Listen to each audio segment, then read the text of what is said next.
مړه دا د واخله د یو اس ای هغه ټیم پاکستان کرکټ ټیم راته هسې د دوی نه د اسمان هغه سر جوړ کړی و. پاکستان ګټلی میچ و او دوی ته هغه میچ خپل ځان طرف ته واړاو.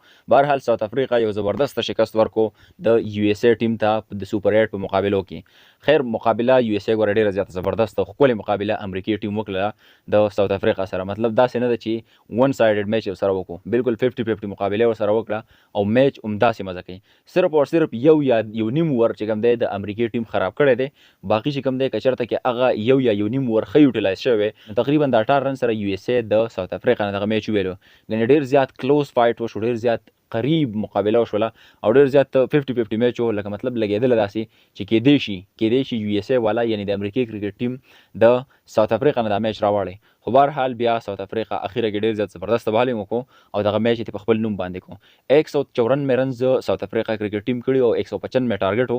یو اس ای د په جواب کې 176 رن سره او د 20 اوور په اختتام سره دغه میچ وبیلو د ساوت افریقا نه. زیات ښکلی میچ د دواړو ټیمانو ترمنځ وشو د سوپر 8 مقابلو اولنی نن میچ و. د دې سره چې کوم دی بیا سبا د سوپر 8 د مقابلو د افغانستان او د انډیا ترمنځ میچ دی، ډېر زیات زبردست او ډېر زیات ښکلی میچ دی.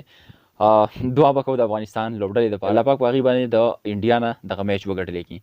ساوت افریقا ټیم هم ډېر زیات زبردست او مضبوط په نظر باندې راځي، چانسز یې ډېر زیات دي د پرمختګ او د مخکې تلو. ملاوي کې نوې ویډیو کې تر هغه د مال راکړئ اجازت. د الله په امان.